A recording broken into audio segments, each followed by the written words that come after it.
नमस्कार। Class 9th physics का chapter हमारा चलने लग रहा है जी। ठीक है, मोशन का।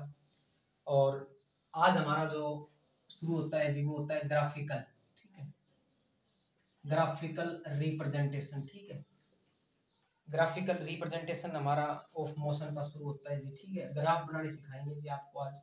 ठीक है, ग्राफ किस तरीके से बनता है जी। तो पहला जो ग्राफ है हमारा वो है जी डिस्टेंस टाइम ग्राफ। ठीक है, पहला ग्राफ किसका है जी अपना, डिस्टेंस टाइम ग्राफ। ठीक है, डिस्टेंस और टाइम के बीच जो ग्राफ है वो हमारा किस तरीके से बढ़ता है जी। ठीक है, तो दो तरीके का बनेगा जी डिस्टेंस टाइम ग्राफ। ठीक है जी, एक तो यूनिफॉर्मली स्पीड वेलोसिटी का बनेगा और एक नॉन यूनिफॉर्म का बनेगा। ठीक है जी, तो दो ग्राफ बनेंगे, एक तो यूनिफॉर्म का बनेगा, एक नॉन यूनिफॉर्म का।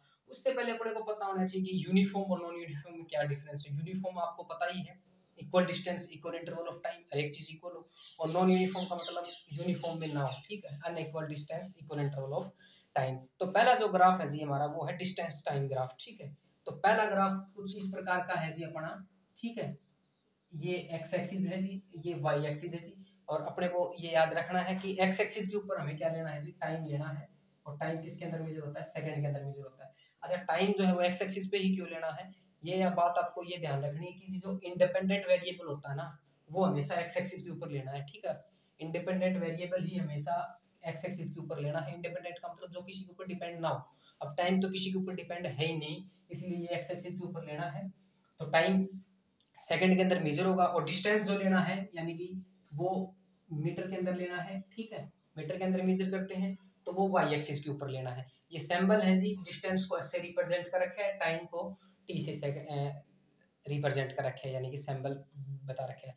तो पहला जो ग्राफ बनेगा जी वो हमारा कुछ इस प्रकार का बनेगा। ठीक है जी, ये लाइन जो है ये शो करेगी किसको, वेलोसिटी या स्पीड को। ठीक है जी, किसको शो करेगी, वेलोसिटी और स्पीड को। ठीक है, ये कौन सा ग्राफ है जी, ये यूनिफॉर्म स्पीड।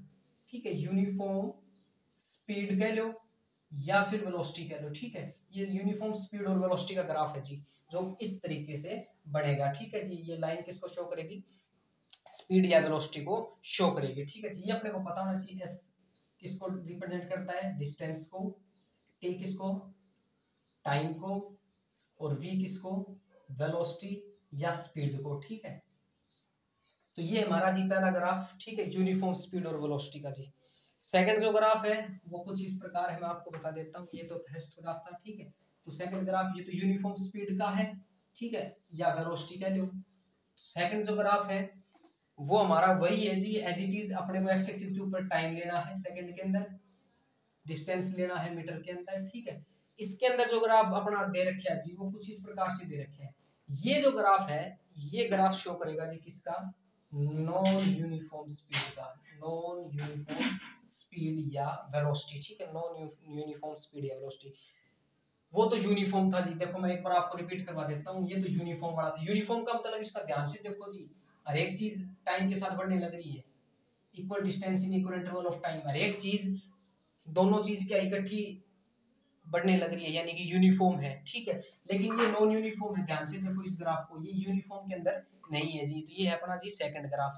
तो ये डिस्टेंस टाइम ग्राफ। ठीक है, दो थे, एक तो यूनिफॉर्म स्पीड वेलोसिटी का और एक नॉन यूनिफॉर्म स्पीड का जी। ठीक है, अब बात करते हैं जी सेकंड ग्राफ के बारे में। ठीक है, सेकंड ग्राफ का जो है, सेकंडली जो ग्राफ अपना वो है वेलोसिटी टाइम ग्राफ। ठीक है जी, कौन सा है जी, वेलोसिटी टाइम ग्राफ। अब वेलोसिटी टाइम ग्राफ किस प्रकार से बनेगा जी। ठीक है, वेलोसिटी और टाइम के बीच का ग्राफ कैसे बनेगा, तो वही है जी। ठीक है जी, एक्स एक्सिस के ऊपर अपने को लेना है टाइम सेकंड के अंदर। ठीक है, ये ध्यान रखना जी, अब वेलोसिटी टाइम ग्राफ पढ़ रहे हैं हम ना, तो यहाँ क्या आएगी, वेलोसिटी आएगी। और वेलोसिटी किसके अंदर होती है, मीटर पर सेकंड के अंदर। ठीक है, पहला जो ग्राफ बनेगा वो कुछ इस प्रकार से बनेगा जी। ठीक है, और ये किसको शो करेगा, ये एक्सेलरेशन को शो करेगा, क्योंकि मैं वेलोसिटी टाइम ग्राफ पढ़ने लग रहा हूँ। ठीक है ना, ये बात आपको ध्यान रखनी है। वेलोसिटी टाइम ग्राफ यानी वेलोसिटी और टाइम के बीच रिलेशन, यानी कि एक्सेलरेशन। ये जो स्लोप है ये किसको शो करेगा, ये एक्सेलरेशन को शो करेगा। ठीक है जी, और इसको बोलेंगे यूनिफॉर्म मोशन। ठीक है, इस ग्राफ का नाम क्या है, यूनिफॉर्म मोशन। ठीक है, सेकंड जो ग्राफ है जी अपना वो बनेगा कुछ इस प्रकार से। ठीक है, ये एक्स एक्सिस है। ठीक है, टाइम सेकंड के अंदर ही, और ये वेलोसिटी मीटर पर सेकंड के अंदर ही। ठीक है, और इसका जो ग्राफ बनेगा वो हमारा कुछ इस प्रकार बनेगा। ठीक है, ठीक है। और ये कौन सा हो गया जी, यूनिफॉर्म एक्सेलरेटेड मोशन का ग्राफ, यूनिफॉर्म मोशन और एक्सेलरेटेड मोशन का ग्राफ, ठीक है जी।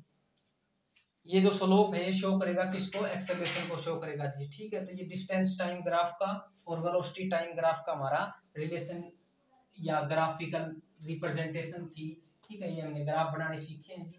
आपको ध्यान रखना है कौन से में कांस्टेंट रहेगा, कौन से में वेरिएबल रहेगा, ठीक है। अब हम आगे की तरफ बढ़ते हैं जी। और आगे वाला जो टॉपिक है जी वो अपना वो है जी इक्वेशन ऑफ मोशन का, ठीक है। अपने को इक्वेशन ऑफ मोशन दे रखी है बुक्स के अंदर तीन, ठीक है। तीनों इक्वेशन ऑफ मोशन, पहले इक्वेशन ऑफ मोशन क्या है जी, v is equal to u plus a t, दूसरी है जी v square minus u square is equal to 2s, और तीसरी है जी s is equal to u t plus half a t square. ये इक्वेशन ऑफ मोशन है जी तीन, ठीक है। तीनों के अलग अलग नाम भी हैं। जैसे v is equal to u plus a t, इसका नाम है जी equation of velocity time relation. क्या है, equation of velocity time relation, ठीक है जी।